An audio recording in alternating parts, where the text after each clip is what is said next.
Hello viewers, আসসালামু আলাইকুম। আজকে আমি তৈরি করে দেখাবো গাজর পোলাও। এখানে আমি 1 কাপ পোলাও চাল নিয়েছি, চিনি গুঁড়া চাউল। আপনারা যে কোনো পোলাও চাল নিতে পারেন। এখানে নিয়েছি একটা গাজরকে গ্রেট করে কেটে কুচি করে নিয়েছি, 1 কাপ হয়েছে। আর এখানে নিয়েছি এটা আদা বাটা না, আদার রস।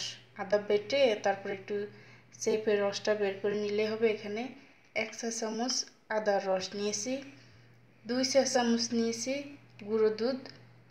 আর এখানে মশলা লাগছে, পেঁয়াজ নিয়েছি, এখানে 4টা এলাচি, 4টা লং, একটা গোটা দারচিনি, 2টা তেজপাতা, কিশমিশ, আর এখানে নিয়েছি পেস্তা বাদাম কুচি। আর নিব এখানে পরিমাণ মতো লবণ। আর রান্নার জন্য তেল, এটা সয়াবিন তেল, যেটা দিয়ে আমরা নর্মাল রান্না করে থাকি। আর তেলের সঙ্গে আমি ঘি মিক্স করে নিব, দুটো ইউজ করব।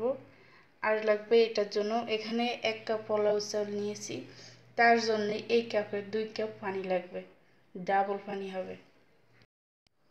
এখন চুলাতে একটা হাঁড়ি বসিয়ে দিয়েছি, দিয়ে দিচ্ছি তেল।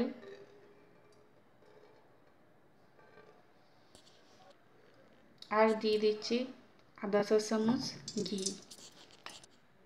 এবার দিয়ে দিচ্ছি গরম মশলা, 2টো তেজপাতা দিয়ে এগুলো একটু ফুটে উঠবে। মশলাটা যখন সাইড দিয়ে এরকম বুট বুট করে ফুটতে শুরু করবে, তখন দিয়ে দিব পেঁয়াজ। পেঁয়াজটা দিয়ে এটাকে একটু হালকা ভেজে নিব। পেঁয়াজটা ভাজা হয়ে গেছে, এটাকে বেশি ভাজি নেই, শুধু একটু কালারটা চেঞ্জ হয়ে গেছে। এখন দিয়ে দিব সেই পোলাও চাউল।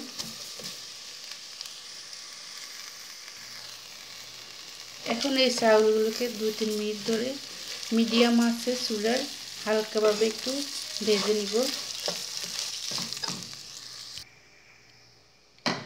চাউলটা ভাজা হয়ে গিয়েছে কিভাবে বুঝবেন? শুনতে পারছেন এরকম একটা শন শন চাউলের শব্দ পাচ্ছে, আর কালারটা চেঞ্জ হয়ে যায় যখন চাউলটা ভাজা হয়ে যায়। এখন আমি এতে দিয়ে দিব পানি।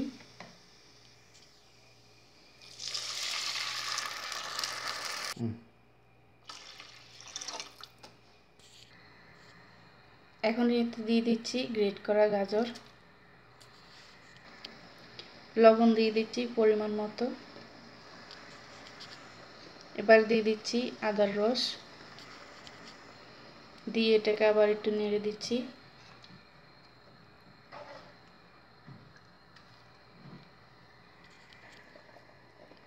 চাউলটা ফুটতে শুরু করছে, এখন দিয়ে দিব গুঁড়ো দুধ।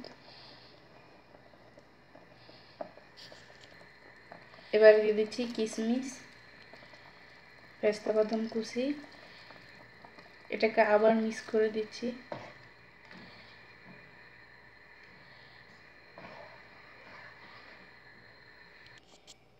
এবার গ্যাসটাকে মিডিয়ামে দিয়ে এখন এটাকে ঢেকে দিব 20 মিনিটের জন্য। সো ফিরে আসছি 20 মিনিট পরে। 20 মিনিট হয়ে গেছে, এখন দেখি কি অবস্থা।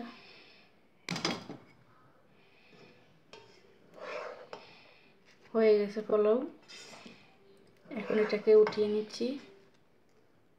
ওয়াও, কি সুন্দর হয়েছে কালারটা।